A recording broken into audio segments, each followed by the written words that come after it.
안녕하세요. 부동산 유튜버 봄내음입니다. 이번 시간에는 마포구 상암 월드컵파크 구단지를 분석하는 시간을 가져보도록 하겠습니다. 목차입니다. 위치부터 인근 단지 비교 분석까지 9가지 분석을 통해서 결론을 도출해 보도록 하겠습니다. 네, 위치를 살펴보겠습니다. 네. 마포구는 서울의 서부 지역에 위치해 있고요. 왼쪽으로는 이제 경기도 고양시와 인접해 있고, 위쪽으로는 서대문구 그리고 은평구와 인접해 있고요. 오른쪽으로는 이제 서울시 중구 그리고 용산구와 인접해 있고, 아래쪽으로는 이제 강서구와 영등포구와 인접해 있는 과거부터 이제 한강 나루터로 남과 북을 이어주는 역할을 하던 마포가 있어가지고 그 지명이 현재까지도 불리우고 있다고 보시면 되고요. 서울에서 한강을 접하고 있는 면적이 가장 넓은 곳이 마포구인데요. 그 마포구는 이제 동서로 한강을 끼고 있고 트렌드를 주도하고 있고, 젊은이들의 거리라고 불리우는 홍대 그리고 합정이 위치해 있는 곳이라고 보시면 되고요. 또 이제 2002년 월드컵이 개최되면서 쓰레기 처리장이었던 난지도가 있거든요. 그 난지도를 메워서 공원으로 조성하고 경기장으로 만든 후에 살기 좋아진 상암동 택지개발지구도 있다고 보시면 되겠습니다. 난지도는 1978년 서울시 쓰레기 매립장으로 지정되면서 무려 15년 동안 9,200만여 톤 쓰레기가 있던 곳이라고 보면 되는데요. 높이 100m에 길이 2km나 되는 산이 되었다고 보시면 되고요. 선조들이 나라의 정사가 잘 되는지 알려면 난지도의 난꽃을 보면 알 수 있다고 할 정도로 원래는 유명한 곳이었어요.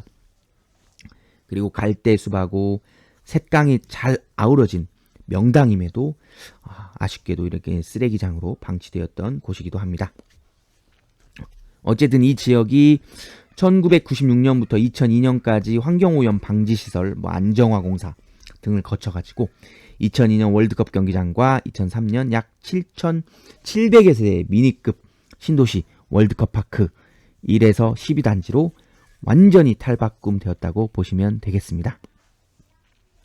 그리고 이제 이 지역에 하늘공원, 평화의 공원, 노을공원 등 대규모 녹지공원이 조성되었고, 남은 부지에는 MBC 신사옥을 비롯해가지고 다수의 방송사가 줄줄이 입점하기 시작했다고 보시면 되고요.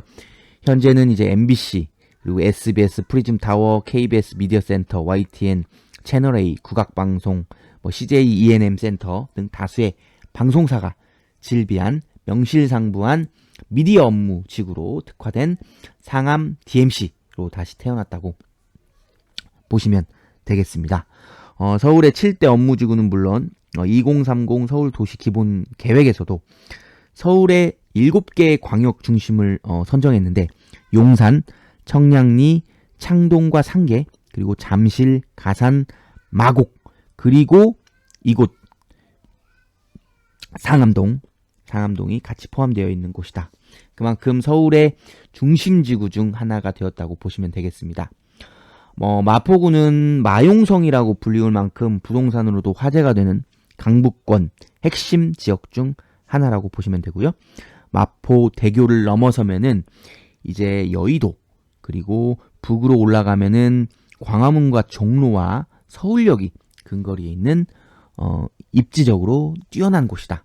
이렇게 보시면 되겠습니다. 네, 상암 월드컵 파크 9단지가 위치한 마포구 상암동입니다. 상암동의 월드컵 파크 단지가 생기게 된 그런 역사는 제가 방금 설명을 드렸고요.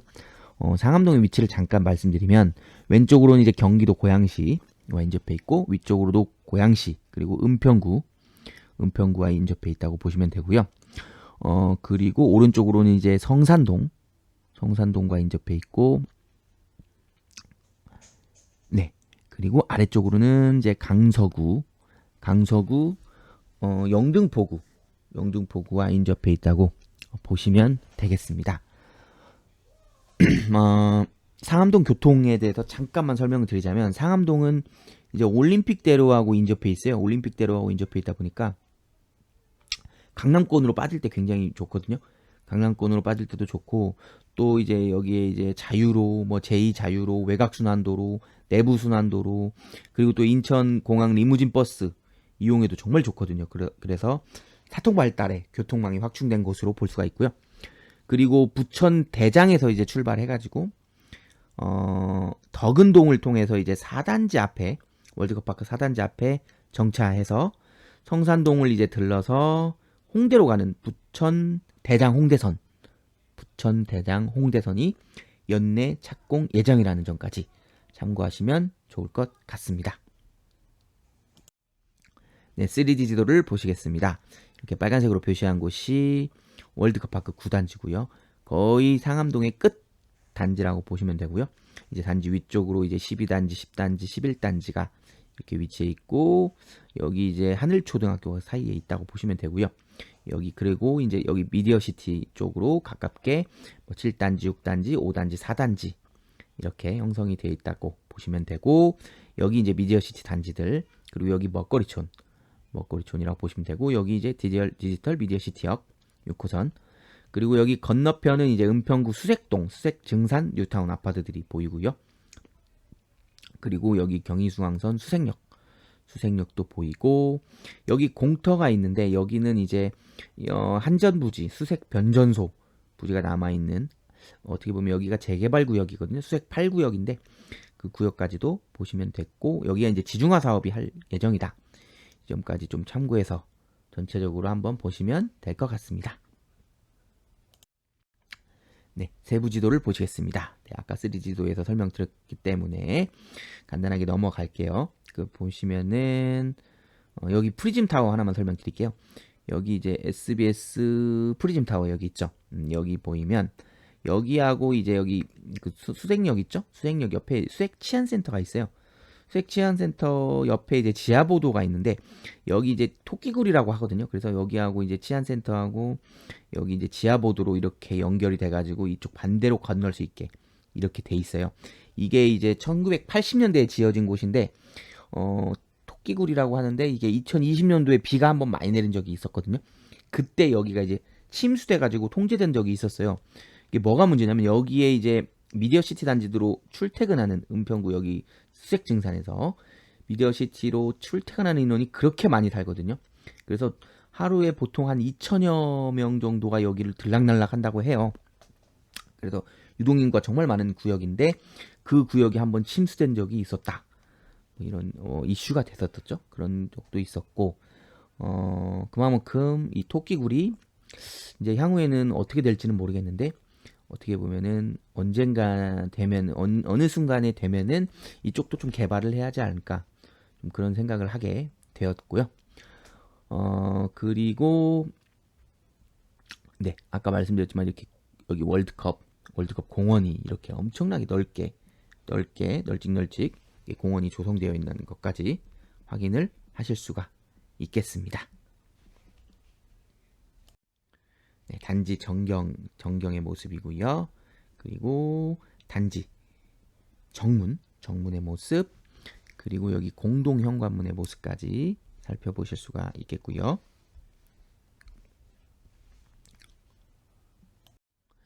네, 단지 놀이터의 모습, 분리수거장, 그리고 단지 내부 쉴 수 있는 공간, 피트니스 센터, 지하주차장의 모습까지 보실 수가 있겠습니다. 네, 단지 주변 분위기 한번 살펴보겠습니다. 첫 번째 사진은 단지 아래편 왼쪽 편에 이제 가양대로의 모습이라고 보시면 되고요. 가양대로의 모습이죠. 모습이고, 두 번째 사진은 단지 아래 이제 오른쪽 편 가양대로 상암 오벨리스크 2단지 아파트의 모습입니다. 그리고 세 번째 사진은 정문 앞에서 이제 월드컵 북로로 나가는 그런 모습이고요. 마지막 사진은 고양시 덕은동에서 월드컵 북로를 타고 넘어오는 부분의 모습이라고 보실 수가 있겠습니다. 주변이 대로로 이렇게 이루어져 있는 모습이죠. 네, 그리고 주변 상권 및 학원가 보시겠습니다. 밀집 상권 같은 경우는 이렇게 단지 위쪽 편으로 해서 이렇게 형성되어 있는 모습이 보여요. 이렇게 첫 번째 사진처럼 이런 모습이 보이고요. 밀집 학원가는 없어요. 없는데 학원 같은 경우도 여기 이 모습처럼 여기에 이렇게 일부 보시면 이렇게 학원이라고 써 있죠. 이렇게 일부 조그맣게 형성이 돼 있다. 이렇게 보시면 될 것 같습니다. 네, 재미로 알아보는 선호하는 동은 어디일까입니다. 아무래도 지하철역과의 거리가 멀어가지고 지하철역이 인접한 곳은 크게 의미가 없고요. 초등학교가 위쪽에 있죠. 하늘초등학교가 위에 있어서 위쪽 단지동이 선호하는 동이다. 이렇게 보시면 될 것 같습니다. 평면도 보시고요. 34평으로만 구성되어 있어요. 34평으로만 구성되어 있고 우리가 흔히 보는 A타입, 3베이 반상형, B타입은 이제 앞쪽에 현관이 위치되어 있죠. 현관이 있고 방이 하나만 있고 뒤쪽에 방이 두 개가 배치되어 있는 그 형태라고 보시면 되고 C타입은 4베이 반상형 구조, 굉장히 선호하는 구조죠. 그리고 D타입은 이제 2베이 구조라고 보시면 되겠습니다. 실내 사진 보시겠습니다. 34평의 모습이고요. 거실, 주방, 안방, 화장실. 몰딩 색깔이 굉장히 어둡죠. 어두운 색깔이라는 점까지 보시면 되고요. 그리고 기본 정보 한번 쭉 보시면 되고요. 신창건설이라는 건설사고요. 네, 쭉 보시면 되겠고요. 그리고 인접 초중고등학교 학군지 보시면 되고요. 지하철이 인근에 없죠? 없고 학원가도 없고요. 대중교통 이용이 불편하다. 그리고 중고등학교 학군이 부족하다는 점이 단점이고요. 네, 쭉 보시면 되고요. 여기 쭉 한번 보시면 아까도 말씀드렸죠? 내부 순환로, 강변북로, 자유로가 있어서 교통이 편하다. 이렇게 쭉 보시면 되고 확실히 올해 거래량이 많았던 모습 이렇게 보시면 되고요. 네, 재개발 재건축 지역은 없고요. 네, 가격 분석을 한번 보시겠습니다. 가격 분석도 쭉 한번 보시면 이제 한 가지만 좀 말씀드릴게요. 한 가지만 말씀드리면 여기 임대 세대가 766세대나 됩니다. 1036세대 중에 대다수가 임대 세대라고 보시면 되고요. 좀 평형이 낮은 그 세대들이 많아요. 많은 게 임대 세대고 국민 임대가 이제 425세대, 장기 전세라고 해가지고 341세대가 있어요. 근데 장기 전세라는 의미는 이게 이제 20년간은 임대를 합니다. 임대를 하고 20년 후에 전부 일반 분양으로 전환이 된다. 이런 형태라는 것을 보실 수가 있겠습니다. 쭉 보시고요. 거래량이 확실히 없었습니다. 실거래 건이 확실히 없는 모습. 24년도에도 한 건밖에 없었어요. 상반기에는. 이렇게 보시면 되고 9억 7천. 9억 7천을 8월하고 10월에 찍었고요. 23년도 3월에 이제 8억 최저가를 찍고 나서 사실 거래량이 많진 않았고 쭉 이렇게 한번 좀 점프를 했죠. 23년도에 한번 점프를 했다가 거의 현재 상태를 유지하고 있는 모습. 그래도 23년도에 비해서 한 1억 7천 정도 상승한 모습이죠. 이때 좀 점프할 때 한 번에 많이 상승을 했다고 보시면 되고요. 네. 그리고 KB시세 호가. 호가는 지금 전고점을 넘은 상태라고 보시면 되고 매물은 11개가 있다고 보시면 되겠습니다. 네, 아파트와 업무지구까지 교통환경도 보시겠습니다. 강남까지는 거리가 조금 소요됩니다. 광역버스가 있어가지고 1시간 6분 소요되고요. 대중교통은 이제 44분 소요되고 시청역까지는 44분 29분 시청역까지는 괜찮은 모습이 보이고요. 그리고 구디역 52분 30분 가디역 56분 27분 네, 그래도 자차 이동도 괜찮은 모습이 보이고요.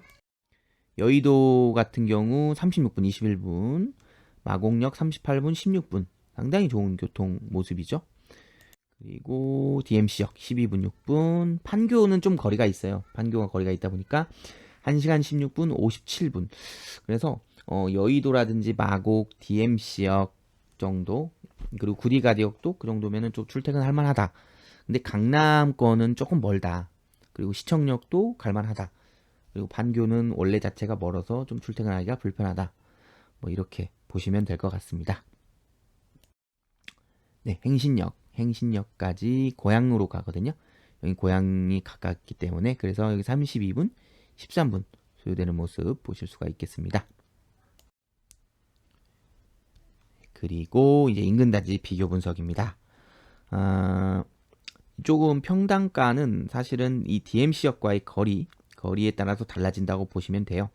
여기 이제 나오진 않지만 여기 2단지부터 해가지고 이제 4단지, 5단지, 6단지 순으로 평당가가 높거든요. 그리고 이제 7단지고요. 그리고 나머지 이제 9, 10, 11, 12단지들은 모두 평당가가 비슷하게 형성되어 있다. 이렇게 보시면 될 것 같습니다. 그리고 거래량이 그렇게 많지는 않은 모습들을 보이고 있죠. 월드컵파크 단지들이 아무래도 아까도 말씀드렸지만 장기 임대, 장기 전세 세대를 끼고 있다 보니까 세대수가 이 세대수에 비해서 확연히 줄어들게 되거든요. 그러다 보니까 거래량이 생각보다 적은 모습 보실 수가 있겠습니다. 네, 그리고 결론을 드디어 도출할 시간입니다. 우리가 아파트에 투자하거나 실거주할 곳을 찾거나 갈아타기 할 때 반드시 고려해야 할 세 가지 사항, 황금성, 수익성, 리스크 관리를 사전에 검토하시고 투자해 나가시기를 바라겠습니다. 제가 사전에 서울 500세대 이상 아파트 564개소의 입지 점수의 평균을 도출해 봤는데 83점이 나왔었습니다. 과연 상암 월드컵파크 9단지의 입지 점수는 몇 점이 나왔을까요? 두구두구두구두구두구두구두구두구두구두구두구. 네, 70점을 취득했습니다. 마포구 같은 경우 이제 중상급지에 속하는 곳이거든요. 그 중에서 아무래도 상암동은 제일 낮은 축에 속하는 동이거든요. 그러다 보니까 입지 점수가 조금 낮게 나온 것 같고요. 역세권도 아니고 학군지가 아니라는 점이 좀 마이너스 요소가 된 것 같습니다. 지금까지 월드컵파크 9단지 분석 영상을 시청해 주셔서 감사합니다. 다음 이 시간에 뵐게요. 그때까지 안녕. 지금까지 부동산 유튜버 봄내음이었습니다.